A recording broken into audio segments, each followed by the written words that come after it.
Thrikkariyoor government LP സ്കൂളിന് പുതിയ school വാഹനം ലഭ്യമായി.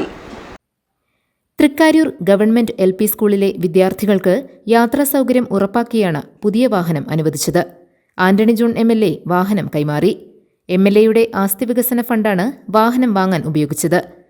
എല്ലാ നിലയിൽ നിന്നും എല്ലാ മേഖലയിൽ നിന്നുള്ള പ്രത്യേകമായ പരിഗണന നമ്മുടെ സ്കൂളിൽ ലഭിക്കുന്നുണ്ട്. ഇവിടെ പ്രസിഡന്റ് സൂചിപ്പിച്ചു, ഗ്രാമപഞ്ചായത്ത് മറ്റെല്ലാ മേഖലയിലും എന്ന പോലെ തന്നെ വിദ്യാഭ്യാസ മേഖലയ്ക്ക് വലിയ പ്രാധാന്യവും പരിഗണനയുമാണ് കഴിഞ്ഞ 5 വർഷം കൊടുത്തിട്ടുള്ളത്.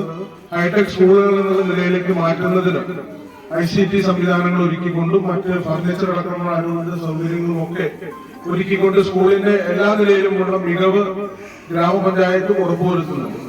ഗ്രാമപഞ്ചായത്ത് പ്രസിഡന്റ് PM മജീദ് അധ്യക്ഷത വഹിച്ച ചടങ്ങിൽ KP Jayakumar, Arun C Govind, Shija Thomas, S Subin, KG Shaji തുടങ്ങിയവർ പങ്കെടുത്തു. GTV news, Kothamangalam.